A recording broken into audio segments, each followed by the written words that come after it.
Welcome to the latest version of Lexington Remembers. My name is Dan Fenn, and I'm an occasional interviewer and host for this series, which has been going 5, 6, 7 years now. We have about 40 or more interviews, which are available at the Cary Library and the Historical Society. And this one I've been particularly looking forward to because we're talking about the Lexington Symphony. I think it was when I was a selectman, and it was pretty new, the symphony, and called the Sinfonietta in those days. And I thought I should go, it's a Lexington thing, and I had some responsibilities in town. I didn't go with any particular hopes. And I left that evening and that concert just thrilled. This was then and is even more so now a real jewel in our community. Not so well known then, very well known now. And we have with us today Maestro Jonathan McPhee, who's the music director, and Liz Whitfield, the long-term concert mistress. And I think I've read that you have a program coming up this year. We do. We're starting off our season September 10th, and doing actually 3 pieces on the program. The first piece is a piece by Paul McCartney called Spiral. So anybody who remembers the Beatles, this is one of his classical pieces. We're also featuring a young up-and-coming pianist named Gavin George, who's at the ripe age of 13 already has international management, and he's quite an amazing player. He'll be doing the Ravel Piano Concerto, and then I think it's Schubert 5. Schubert 5. Yeah. Which I'm looking forward to particularly. I think it was on my Let's Play This list because the players get to make suggestions for programming, and occasionally your piece gets picked, and I've had Schubert 5 on the list for quite a while. I'm looking forward to it. That's great, and you've been a little peripatetic, but it's at Cary Hall. It's at Cary Hall. At what time? 8 p.m.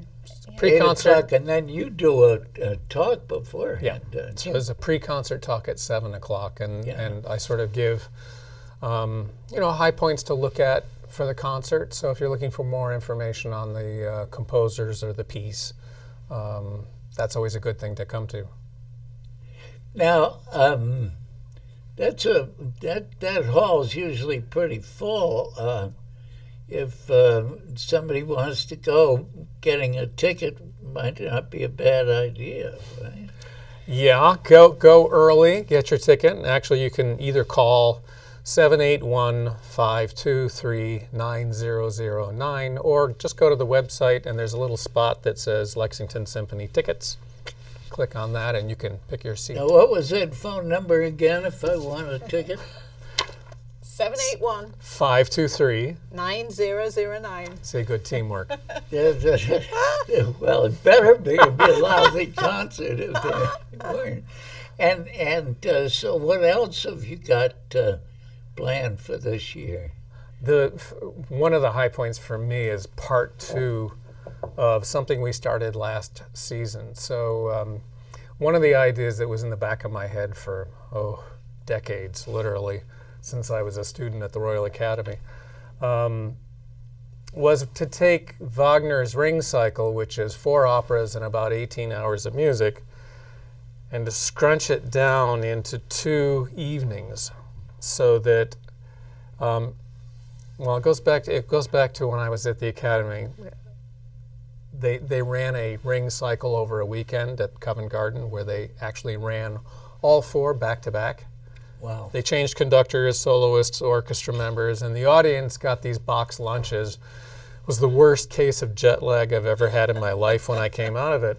And I thought, you know, there are so many places within Wagner's Ring that people actually know the music. I mean, for me, it was the revelation that most of this music I heard for the first time was watching Bugs Bunny.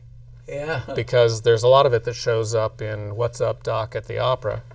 And today, there's so many things that have permeated our society that came from the Ring. For example, Star Wars. John Williams builds the score for Star Wars exactly the way Wagner pioneered it, where each character has their own theme. You can tell, even if you shut your eyes, what's going on in the movie by whose theme you hear and who's doing what to whom. So it's either a place, an emotion, or a person that is identified by these themes. So anyway, we finished last season with part 1, and we had an international cast of singers, many of whom sing at the Met, who sang part 1, and we stuffed Cary Hall. We did 2 performances, one at Cary Hall and one up in Nashua, because we put the 2 orchestras together so that we would have the full Wagner orchestration, which is a massive orchestra. I did cheat in one spot. We didn't have 19 anvil players. We only had 4. But not too many anvil players around. No, not only that, but carrying those big pieces of metal around and banging on them. But I can't imagine if we had 19, because just having 3 was loud enough. Yeah, but 19 would have been tough. And I think the second part starts with the anvil. It does. You get a little bit, but they're not all of them. It's just a little echo from the other room. So part 1 was Das Rheingold and Die Walkür, and part 2 starts out with Siegfried and goes into Götterdämmerung, and that's in October 1st here in Lexington and October 2nd. And again, we've got an amazing cast of singers who sing in the big opera houses. Why Nashua? Because of the orchestra that we're partnering with is Symphony New Hampshire, which is based in Nashua. And that's yours too? Yes, it is. Yeah, that's what I thought. Well, we'll get to that. So that sounds like a very dramatic show. And then after that, then what have you got? I have to look at my cheat sheet. Then we have our annual Holiday Pops concert, which I think is about 6 or 7 years old now, and was originally built around Holiday Shoppers Night, as it used to be called. I think it's now called Holiday Festival Night. And so we have a kids concert in the afternoon at 4, and then a family adult concert at 7:30. And that, what day again? December the 2nd, that one is. Yes. Friday. First Friday in December. Okay. And Santa Claus comes, of course. Yeah. I remember that one well, because when you suggested it and I was still on the board, I thought it was a terrible idea. That's right. I forgot that. Remember? Yeah. Now, Dan, did you realize, looking at that from 2 years, because we did one concert that year. Yeah. And everybody was afraid that it was going to take people away from Shoppers Day, when in fact it brought more people in. I thought they'd be down there and they wouldn't. But I was dead wrong, wasn't I? Well, but we had once in your life, right? Yeah. But we had a surprise in that too, because that first year we did the one concert, and then it was the Chamber of Commerce or the Business Association said, "Gee, can you do 2 concerts on the same day?" So we said, "Okay, next year we'll do a second concert." We did the 4 o'clock performance. We thought they were going to be the same concert. You know, we did the same program. And we were totally shocked to see that there were about 5 kids under the age of 6 for every adult who showed up. It was a massive, small kids audience. Wonderful. And Santa Claus came out and was standing next to me, and it was like watching, a sand picture. Yeah. All the little kids came down onto the balcony and started heading towards the stage to get to Santa Claus. And it was a mad scene. He was backing up, and I kept going, "Nice Santa, nice Santa." And he's going, "Oh, how do I get out? How do I get out?"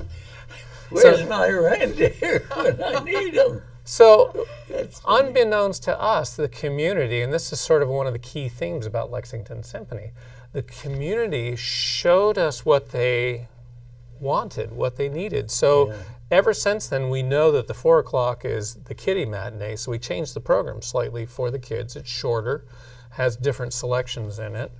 And, you know, then the evening pops is more of full traditional family pops, but Santa makes his big entrance, and especially designed exit now at the kids' pops. Yeah.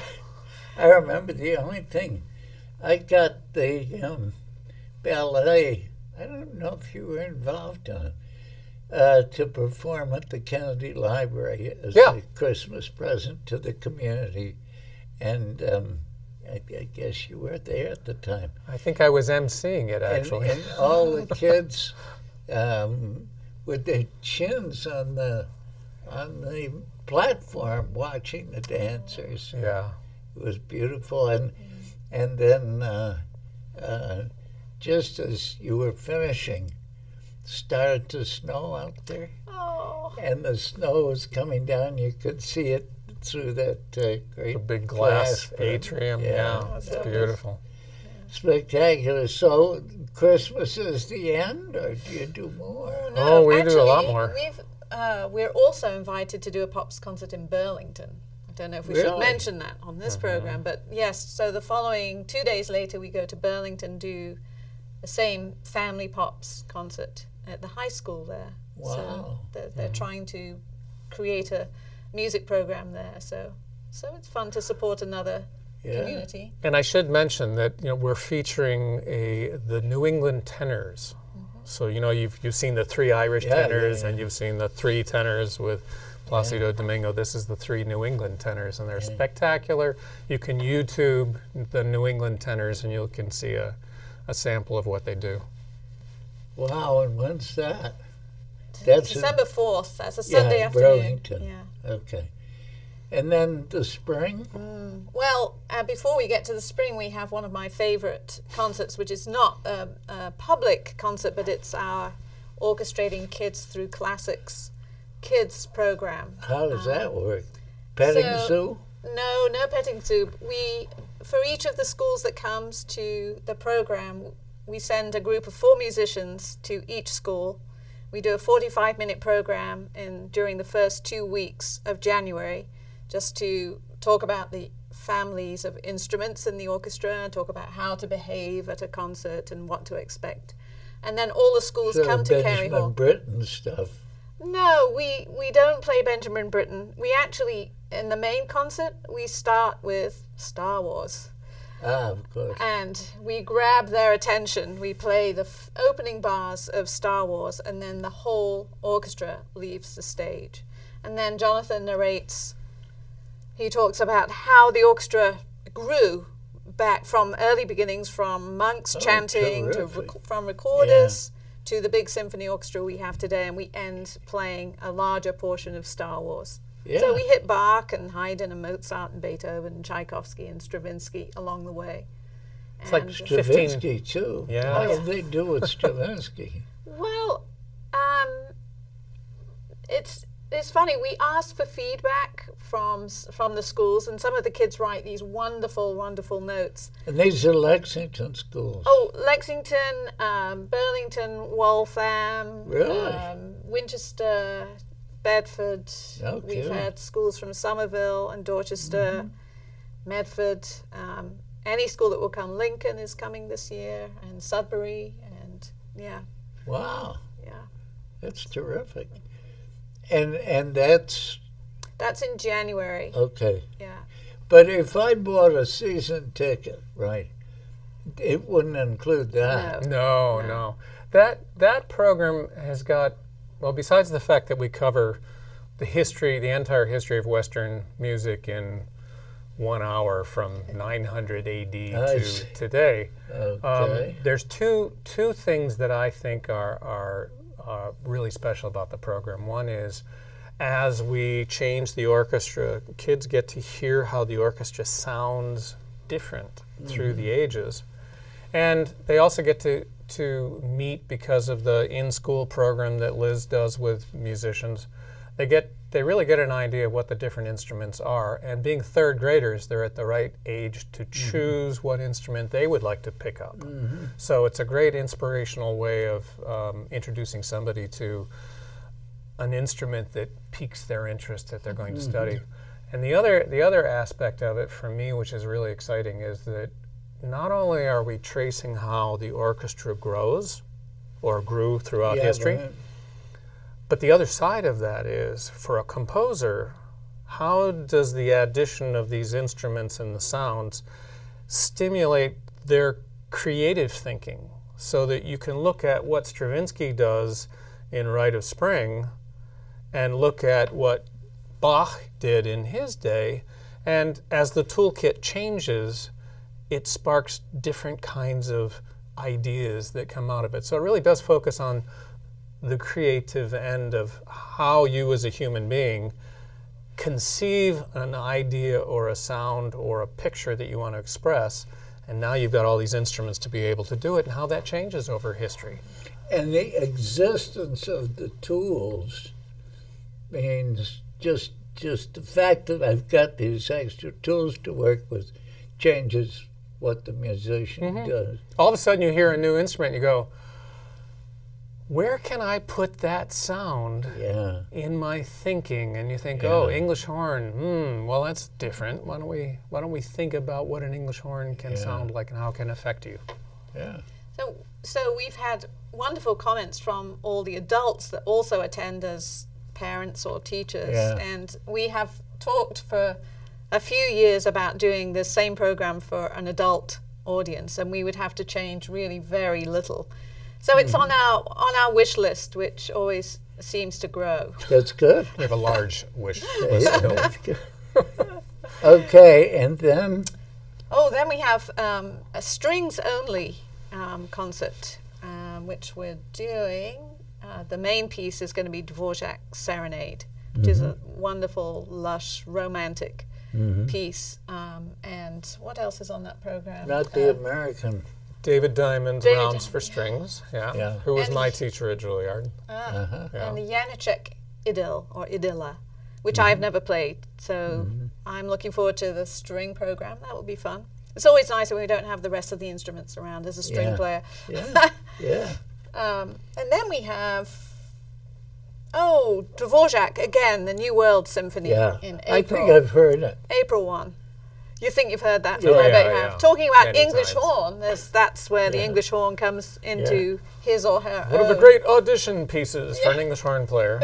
And I heard that, although it's called From the New World, actually it's a collection of folk songs from his homeland.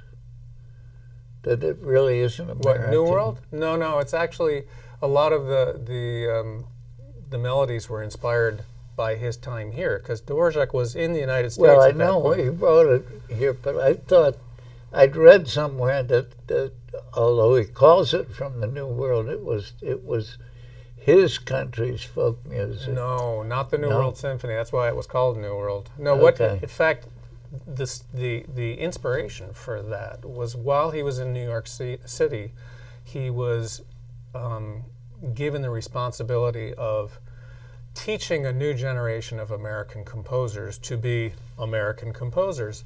And he had latched on the idea that Negro spirituals were really what should be our music, which of course started a whole debate. And in fact, the debate raged large between Boston composers and New York composers, sort of like what happened with the baseball teams. But there was this whole big thing. So in New York, he was saying, the Negro spirituals are the basis of the new American compositional palette. And the Bostonians were saying, no, that doesn't make any sense. There are other things that are indigenous, like American Indian music. Yeah. But that famous da da da da da da bum ba da da. Was that a spiritual? Yes. Was it? Yeah. He was in Iowa at the time? No, New York City. Oh, okay. Yeah. But he was in Iowa, wasn't he? He was in Iowa. He actually traveled across. Why would anybody go to Iowa? It's good ice cream. Yeah. Whitey's. No, he wanted to see America, so he went west, and I think he went as far as Iowa, and then turned around and came back. Yeah. Oh, too bad. He missed the best bit. I know. You know, the mountains loomed large, and he never went over it. But I mean, I'll have to fact check that. But I'm pretty sure he didn't go farther west than Iowa. But It's really wonderful stuff, you know. I think I hear it more and more now. I think he's become more and more popular, and people more and more interested in him. Yeah, he really is a pivotal composer, and that program that has two Czech composers, Dvorak and Janacek, even though they overlapped in dates, Dvorak has had a much broader appeal than Janacek, and Janacek is the one who feels more contemporary, even though the two were writing very similarly, you know, historically at the same time. It's fascinating. And is that it for the year? Oh no. This is a long season. Then we have the Community Music Festival. We shouldn't leave out our featured composer, though, also. On the program with the New World Symphony, a Lexington composer, Barris Parker, who's actually Turkish-American. And I just was introduced to his music in the last couple of years. Excellent composer. We're including a piece of his on that same program. So it's sort of, that program is sort of pictures of the world as far as Dvorak looking at the New World, and we now have Barris Parker, who's Turkish but has come to the New World and written his piece, and they all have very strong images, I think, when you listen to them. So your reaction to Dvorak's New World Symphony, the appeal that it has, the fact that it captures your imagination, all the pieces on that program, including Barris Parker's, do that. They're very appealing with strong images. And he lives in town. He does. Yeah, great. How wonderful. Okay. I did not know that. Yeah. So the next concert is the Community Music Festival, followed by movie night, or music from the movies. And Jonathan developed the Community Music Festival last season, where we had groups of area musicians. I think they were all musical groups, weren't they? Performing at Carey Hall in the afternoon. Music and dance. Music and dance. And we had a wonderful array of musicians, from kids playing strings to 4 wonderful Indian musicians. I don't remember what their instruments were called. They were massive. Honestly don't know the names of those either. No. And this was on my wish list for about 4 years as well. We sort of took a couple of different ideas. One is every other year we were doing a kids workshop, and Liz was the mastermind behind the workshop. So we would have a instrument petting zoo and do different activities with the kids. They would, you know, learn to conduct a string quartet or something like that. And we wanted to find a way to do that every year. In the process of being here for 10 years, I've been aware that Lexington has a population that has changed a lot in the last several decades. Sure has. And as a result, there are these pockets within the Lexington area of different cultures. Deep pockets, big pockets. Yeah, and they tend to be somewhat either, I don't want to really say insular, but one group doesn't necessarily know that the other group exists. So what we were trying to do as an organization was to find a way to explore cross-fertilization of these groups. And that's where the workshop, going into this music festival and going out and finding some of these groups. So we've got, you know, the SNAP chorus, which is children with disabilities who sing in a chorus. We've got this the Guzhang Chinese ensemble that's here, the Indian music and dance ensemble, various young. The high school has several, everything from jazz ensemble, you name it. Yeah, right. There's a men's singing group that actually had a conflict and couldn't do it this past year, but they will be here this year. To try and get them all on one stage together, so as a free concert, people from the town can go in, and in the space of an hour and a half, see a new group every 15 minutes. That's, I think that's spectacular. We did for years something called LexFest with the same concept. We've got all these groups, and it involved ethnic foods as well as ethnic dances and games and sketches and music and everything. Somebody told me about that, especially the food part. Yeah. And so one of the ideas is to, I don't know if we can get it together for this year, but to try and bring that back and put it to this too as well. So you have various cultures who show off their music, their dance, and their food. I mean, if that isn't a hit, I don't know what is. So. Yeah, that's terrific. I'm delighted to hear And the other thing, the symphony performs in that afternoon as well. A small group will play Peter and the Wolf with narration twice, right? I think during the afternoon, and everybody loves to hear Peter and the Wolf. Sure. So, and then we have one more concert in June. What are you going to do in your spare time? We think up new things from our list that we figure out how to do. Learn Wagner. There's so many. The score is so thick, even just for the violins. There's a lot of notes. So okay, well, while you're sitting there and throwing darts at me for how much music, remember that I love it. I had to go through 18 hours of music to bring it down to 2 evenings. Thank you for doing that. But it was a huge, I had no idea when I started how huge the project was. And the idea is that when you get done with that, you can't hear the cuts. So when you go to the evening, it feels like you're seeing one opera. Really? Yeah. We have overheads, so for the Super titles, sorry. translations. So that people can follow what's going on. Right. So I had to keep the story clear. I had to make sure that you couldn't hear the cuts so that you're not suddenly jolted by a key change, but that they're all very smooth going in there. And that you walk out thinking, well, that's the way it's supposed to go. Yeah, that's great. So our final concert is a concert in the round, which is very different. We sit in the middle of Carey Hall and we put the audience around us on the stage and around us and in the balcony. And this is almost totally musicians' choice of music. So we usually feature each instrument family except for the percussion. So we'll have a string group, we'll have a woodwind group, we'll have a brass group, and we'll combine that. And this year it's called Double Trouble. So we're going to feature a few different things, but a double horn concerto or a movement from a double horn concerto, a concerto for trumpet and bassoon, which I didn't know existed, by Hindemith. Nope.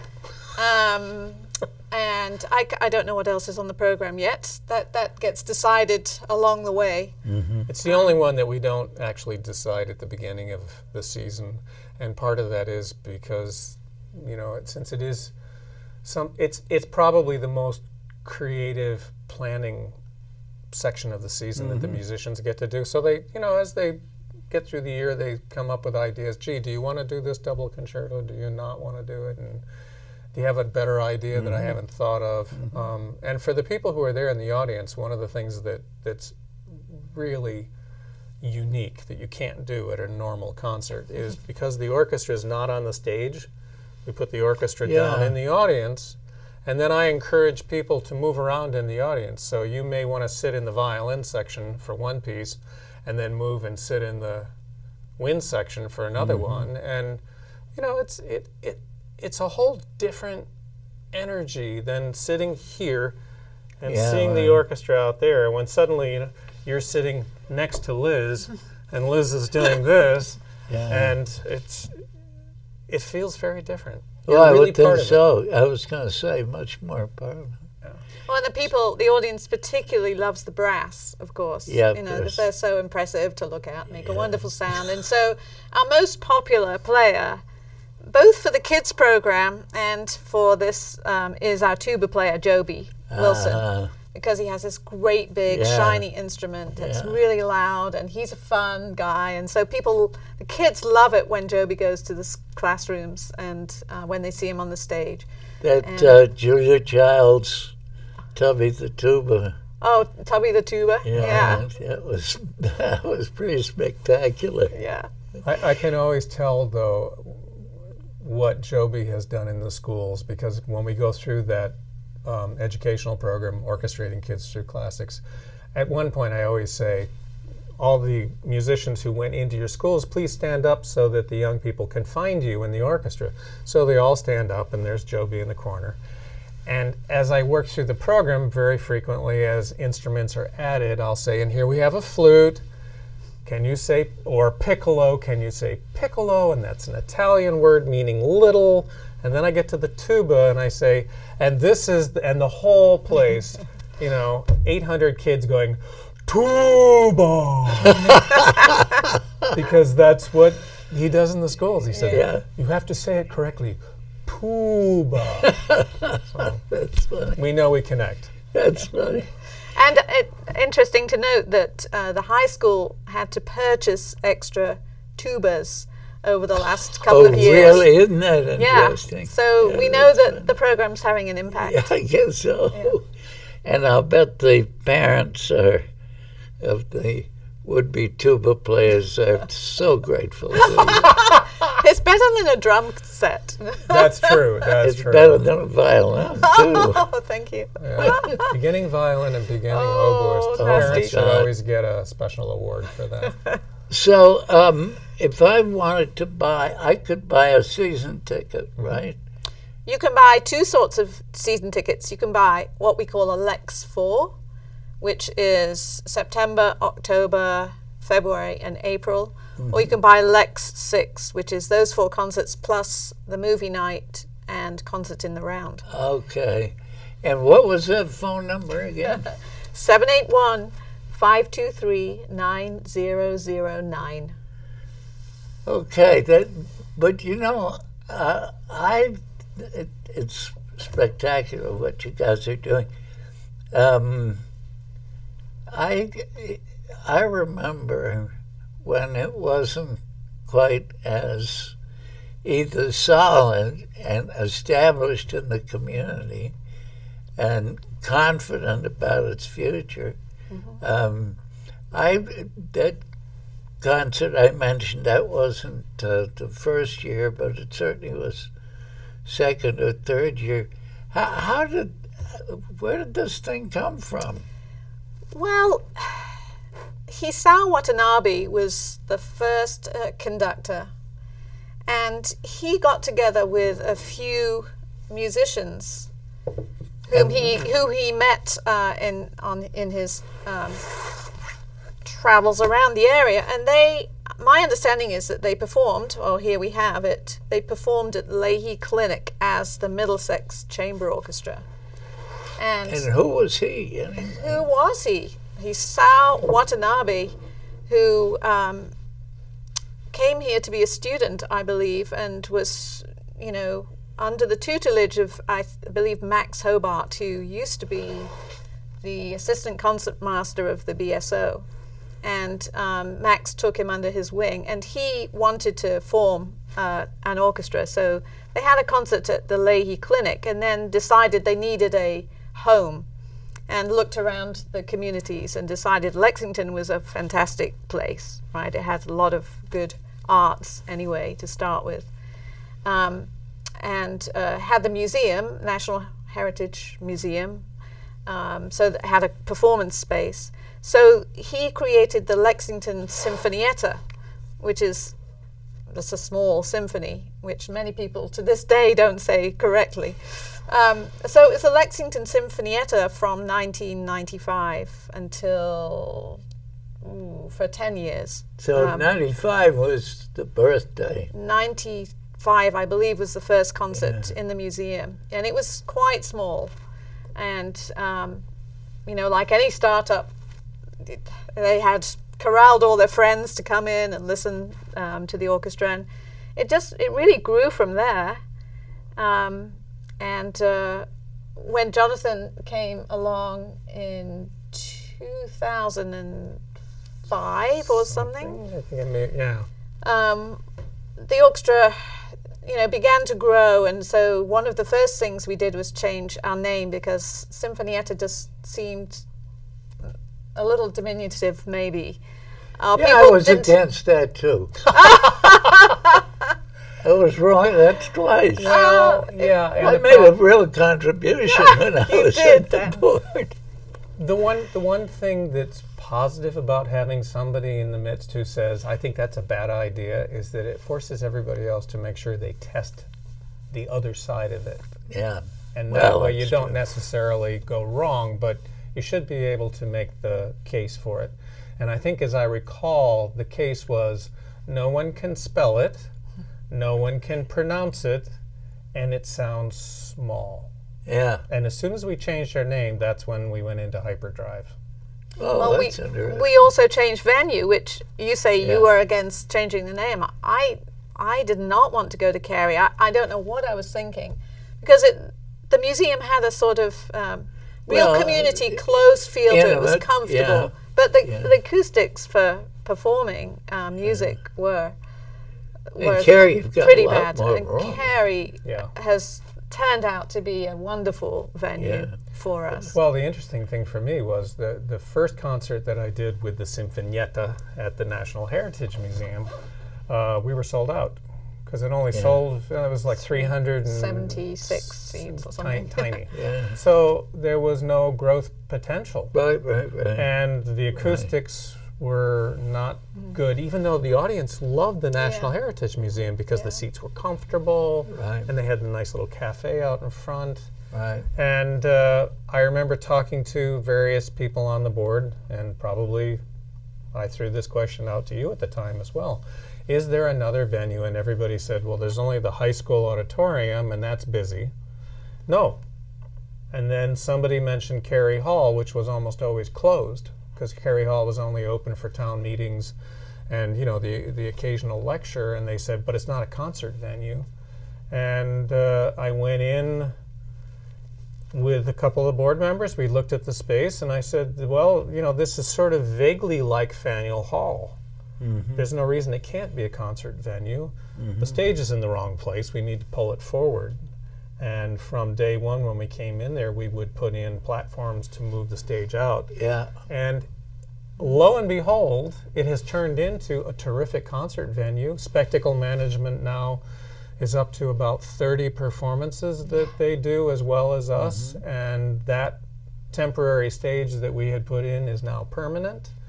The renovations done at Carey Hall really have brought it up to being a real centerpiece culturally for the town of Lexington.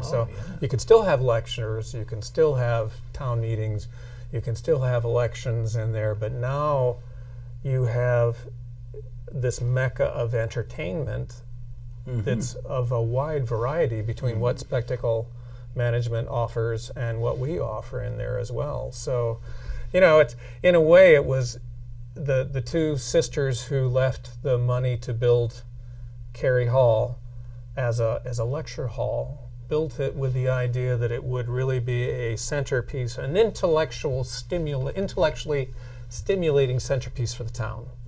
And, you know, we just sort of took that concept and moved it into the 21st century and said, well, part of intellectual stimulation is culture of all kinds. And it's attractive. It is. Also. Beautiful. Yeah, really looks. The kids love coming to Carey Hall. They get very excited because it feels like they're going to a real concert hall. So. You know, and who wants to? I mean, who needs to schlep in town and fight for a parking place at that I know. garage and all that kind of stuff when when you people are here? Well, parking is easy in Lexington. It's hidden Right. sometimes, but it's easy. Restaurants are great. Oh, restaurants are great. I want to bring up one funny thing that happened this year. There was a Japanese youth orchestra who contacted us right around Wagner Part 1 time. And they were doing a concert at Symphony Hall in Boston for victims of the tsunami victims in Japan. Anyway, we had all of these teenagers, and I said, use our setup during the afternoon, because they needed a place to rehearse, because they only got Symphony Hall once. And the acoustics being really good in Cary Hall made it an easy transition for them to go from Cary to Symphony Hall. Mm-hmm.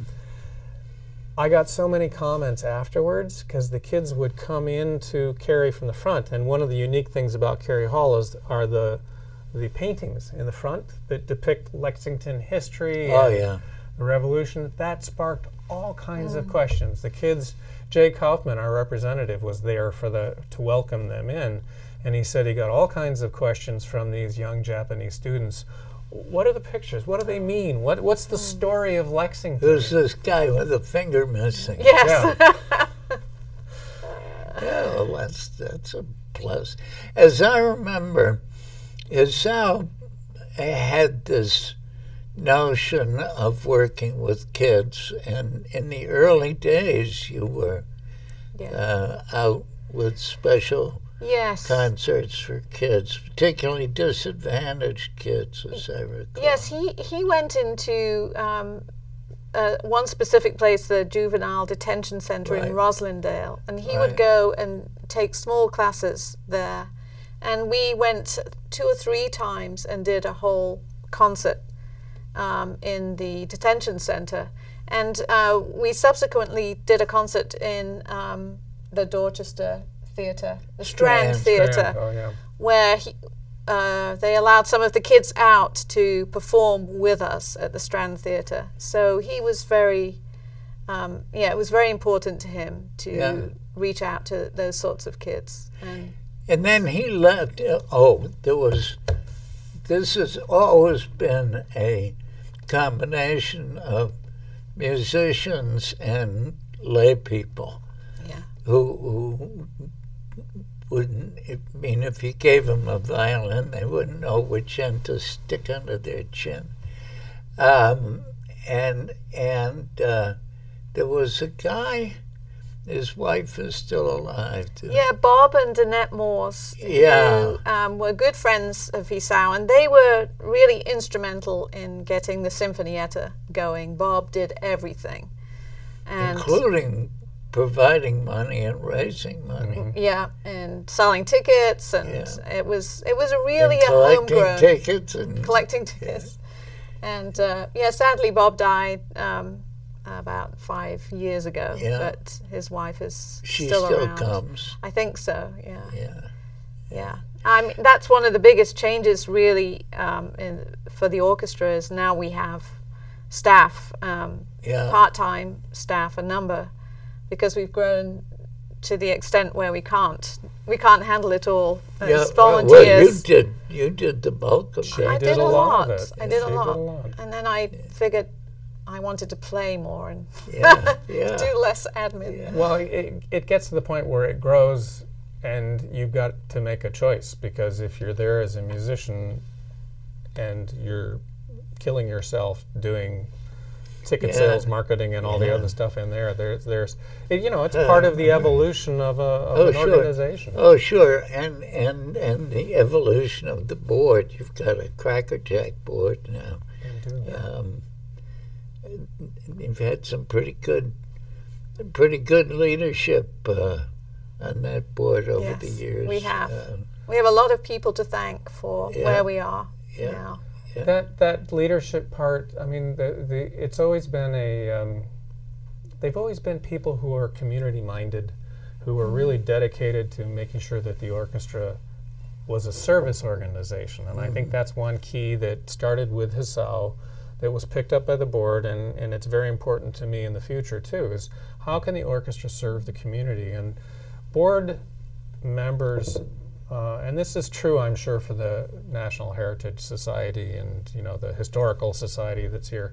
All of these important organizations within a town like Lexington really depend on leadership on the board who balances what are we doing now with an eye on the future to make sure that the organization is going to grow, but always really evaluating, are we relevant? Are we part of what's happening? What are we doing within the community to serve, and making sure that the organization doesn't look too much internally. It's more for what you do to people who come to participate. Yeah, and with an eye, always improving the quality of what you're doing. Well, as you know, the telephone exchange for Lexington was volunteer before we switched to digits. 86VO. I didn't know that. 2192 or whatever. Huh. Remember.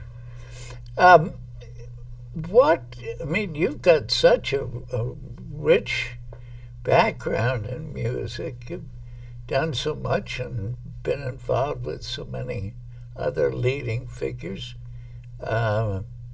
which you ought to tell us something about. But what ever did this little community enterprise have that appealed to you? I mean, I could see why you appealed to us, but... Well, even though I don't live in Lexington, I live close by. I live in Sudbury, which is very close. I was raised in the military by a father who was a chaplain in security service. So there's a very complicated background there, but it's all about service. And I went for a career in music. And I have to say, I've always had sort of a strategic plan for myself that's never worked out the way I worked it. But I think the measure of success is, do you feel like you're making a difference? Are you doing something that you are proud of? And are you serving people with what you do? And so I've always been open to opportunities that have come up along the way. And I most of my career has been as a dance conductor. And Boston Ballet. Boston Ballet for 27 years. And are you not doing that? No. I have stepped down now as music director. I thought I saw something about that. 27 years, Dan. That's Yeah. a long time. So I'm guest conducting them this season coming up for just Le Corsaire, which is their opening season piece, the closing piece, which is Sleeping Beauty, and then I've got 12 Nutcrackers. But that means that I'm going back out on the road guest conducting in other places, so I'll be conducting with Houston Ballet and Sarasota Ballet, and I'm in talks with some of the companies that I worked with in Europe years ago and getting that all ongoing. But the thing about working with a symphony without dance is there's a whole different dynamic of both repertory but contact with musicians, because when I'm in a pit with the musicians, and Liz has been in the pit with me too, it's a very different thing. I mean, I've got part of my, maybe 25% of my attention is keeping track of what the orchestra's doing, but most of the attention is up on stage. Yeah, right. And when that dimension is not there, same thing in opera. It's the same kind of thing in opera. When you're just dealing with the musical end of it, there's a lot more exchange that goes on individually with musicians while you're performing, and that's what I enjoy, is that it's all communication. And so Lexington, when they were doing a conductor search, somebody had told me about it, and I put my name in the hat. And the thing that's been very special about this orchestra from the beginning, and part of that I think is its history, the fact that the musicians own the orchestra, which is very unusual in itself. But there's a different they have a stake in it. You know, they don't feel like they're always being told. They actually have a voice in what goes on. And consequently, the personality of the orchestra is very much different than in many other orchestras. You know, there's more of a collaborative feel in there, and I've enjoyed it. And getting through the musician's wish list, which we update every year, and you know, my eye is always looking to see what's going to strengthen the ties between the orchestra and the community. What are we going to do that's of value? What of the musician's wish list can I manage so that we can do those and it still makes sense within the mission of the organization? Yeah, right. So it's a puzzle. I like puzzles. Yeah, yeah.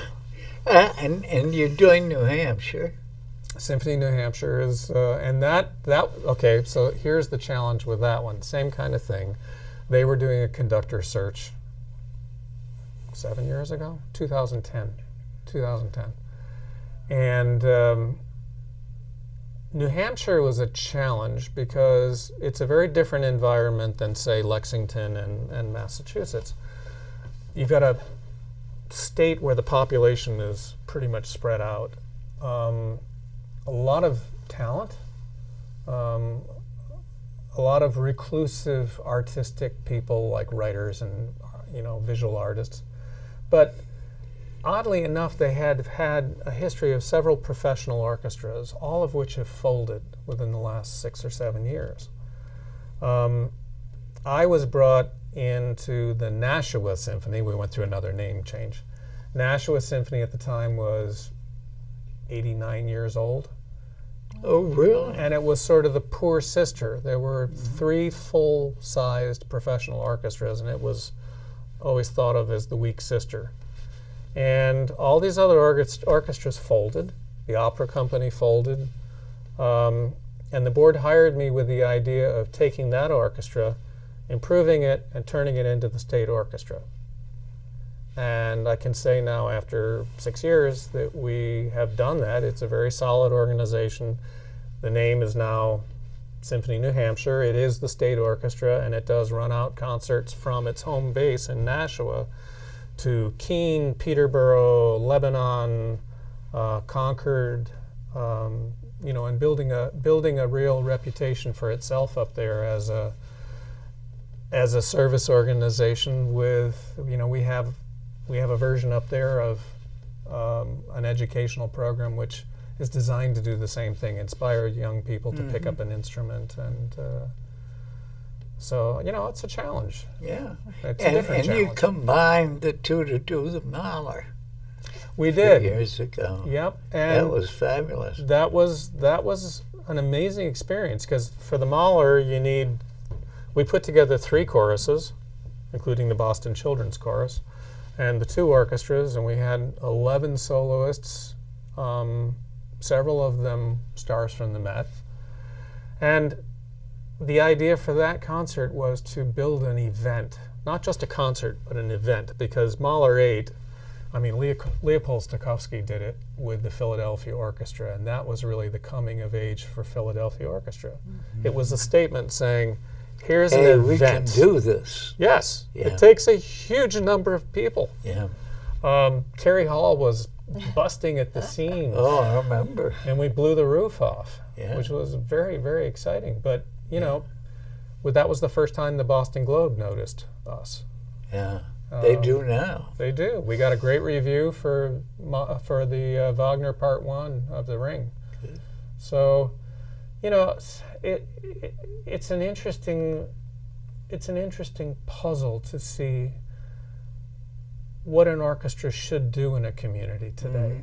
And that's part of why I took that orchestra up there. But being able to put the 2 orchestras together, they're far enough apart that they don't compete with each other.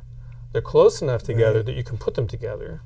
There are things that each orchestra has as strengths and weaknesses that offset each other, but they both learn from each other.